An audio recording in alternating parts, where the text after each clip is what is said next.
Пожалуй, по такой атмосфере и ликованию футбольных болельщиков на разных языках в Казани уже начали скучать. Только столицу республики за время Мундиаля посетили около 300 тысяч туристов со всего мира. Причем такой открытой для гостей наша страна еще не была. Для въезда в Россию болельщикам не нужна была виза, достаточно Fan-ID. Эта система будет работать как минимум до конца этого года. Поэтому в Комитете по туризму ожидают еще гостей. Для Казани я вижу объективно, что это будет все-таки ближний радиус стран.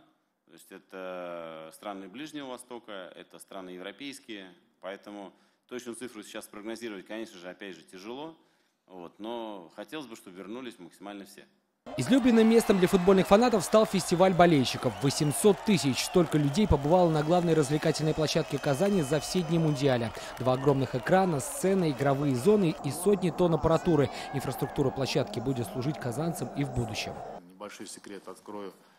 Центральная елка будет там устанавливаться, а также и другие мероприятия. То есть на сегодняшний день мы получили готовую площадь с готовой инфраструктурой. Там можно устанавливать любые торговые объекты, либо развлекательные объекты. Пылиться не будет и главный стадион республики. Как сказал сегодня Владимир Леонов, не футболом единым живет стадион. На месте центра волонтеров появится один из самых больших музеев спорта. Он займет 1500 квадратных метров на первом этаже арены. Стадион «Казань-Арена» считается одной из самых эффективно используемых площадок в России. Здесь уже успешно провели открытие и закрытие универсиады, чемпионат мира по водным видам спорта. И даже после грандиозного Мундиаля одними лишь футбольными матчами арена не ограничится, потому что вполне возможно совсем скоро на ней будут выступать не только футбольные звезды.